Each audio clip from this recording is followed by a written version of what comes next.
Hello friends, welcome to practice mock. तो आज की सेशन में हम डिस्कस करेंगे आईबीपीएस पीओ मेंस के एनालिसिस के बारे में। तो आइए शुरू करते हैं।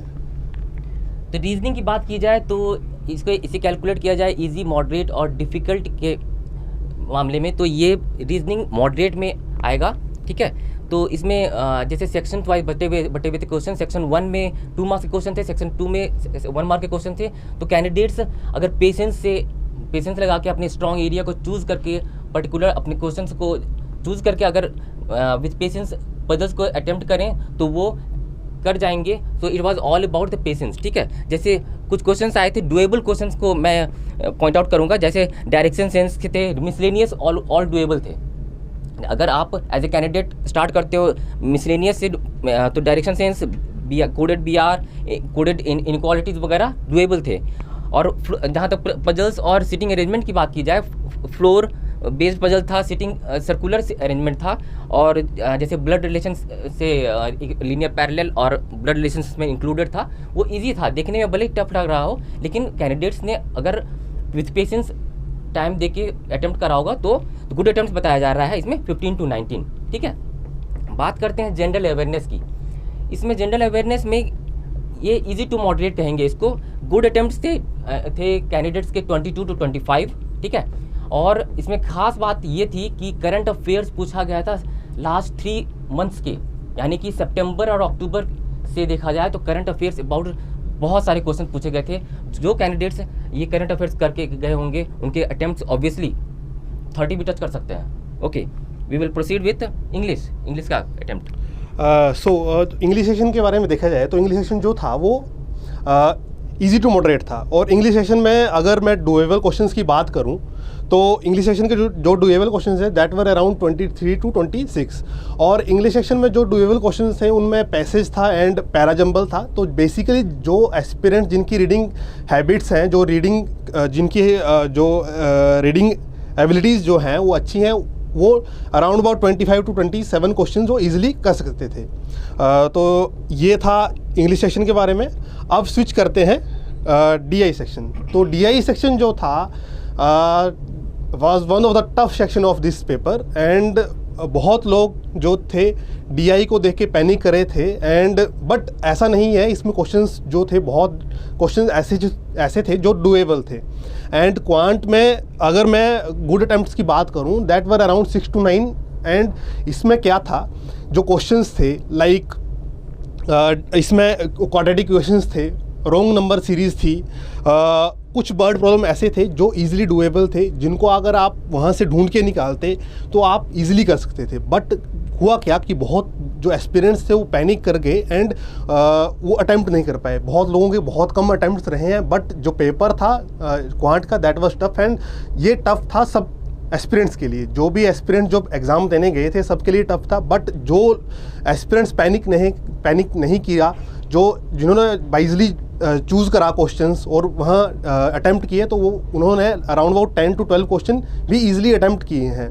तो बेसिकली हमें कल का जो पेपर था उससे एनालाइज करने को क्या मिलता है कि पेपर नो डाउट जब आप पीओ मेंस देने जा रहे हैं तो माइंडसेट करके जाएं कि पेपर जो आपका टफ आने वाला है, क्योंकि जो आपकी स्पीड थी, जो आपके कंसेप्ट्स थे, उन्होंने आपकी जो एनालाइज कर लिए हैं प्री एग्जामिनेशन में। मेंस में क्या है कि ऑब्वियसली आपकी डिसीजन मेकिंग देख रहे हैं, आपको वो एज अ पीओ डेजिग्नेट करेंगे, तो पीओ के पास प्रेशर रहता है, आपको वहाँ डिसीजंस लेने हैं खुद के। तो डिसीजन मेकिंग एबिलिटी जो है आपकी वो एनालाइज करेंगे, वो चेक करेंगे कैसे ऐसे पेपर्स देके जो अनएक्सपेक्टेड हो। आप वहाँ पे चूज़ करें, क्वेश्चन आपको ढूंढ के निकालने पड़े कि कौन सा क्वेश्चन मुझे करना है, कौन सा क्वेश्चन मुझे छोड़ना है। और पैनिक नहीं करना है, सबसे बड़ी बात कि मैं वहाँ से क्वेश्चन ढूंढ के निकालूँ, मुझे ये क्वेश्चन करूँ तो मुझे अच्छे मार्क्स आएंगे।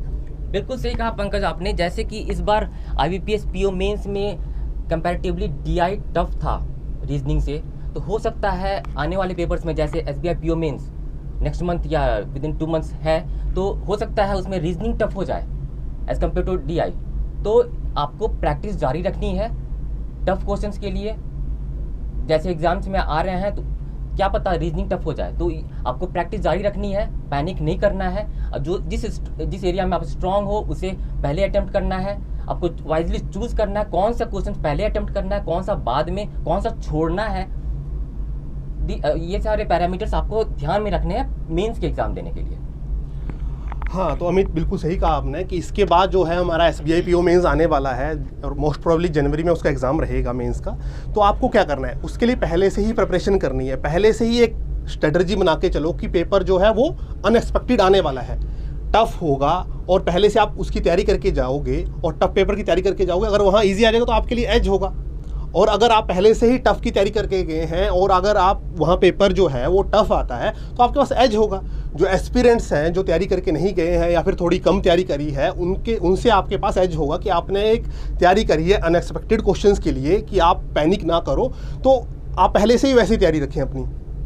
एंड ऐसे मॉक्स आपको देखने को मिलेंगे, प्रैक्टिस मॉक की साइट पे जाओगे तो प्रैक्टिस मॉक के जो PO मेंस के क्वेश्चंस हैं दैट वर लाइक दैट, कि जो रियल एग्जाम को टच कर रहे हैं, कि आपको वहाँ क्वेश्चन ढूंढ के निकालने पड़ रहे हैं। जब आप, सबसे बड़ी बात क्या है कि जब आप मॉक टेस्ट अटेम्प्ट करो तो वो स्ट्रेटजी बना के चलो कि आप रियल एग्जाम में अगर ऐसी सिचुएशन में फंसते हो तो आप क्या करोगे।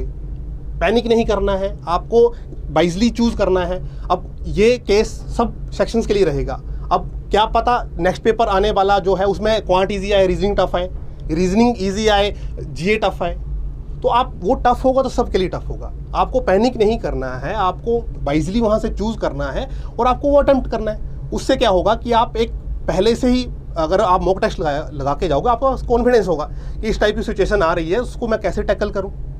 तो आप जाइए प्रैक्टिस मॉक की साइट पे, PO मेंस के पेपर लगाइए, आपका कॉन्फिडेंस वहाँ से बूस्ट होगा। पेपर लगाने के बाद उसको एनालाइज कीजिए कि आपने कहाँ गलतियाँ करी हैं, ये क्वेश्चन जो डुएबल था बट मैं कर नहीं पाया।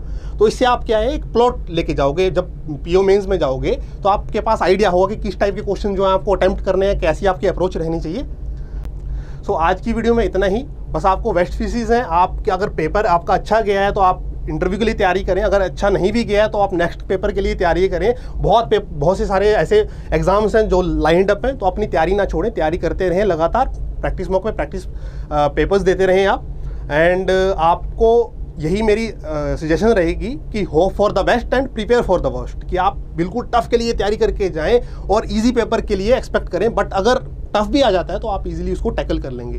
तो आज के सेशन में बस इतना ही। Thank you very much. Thank you.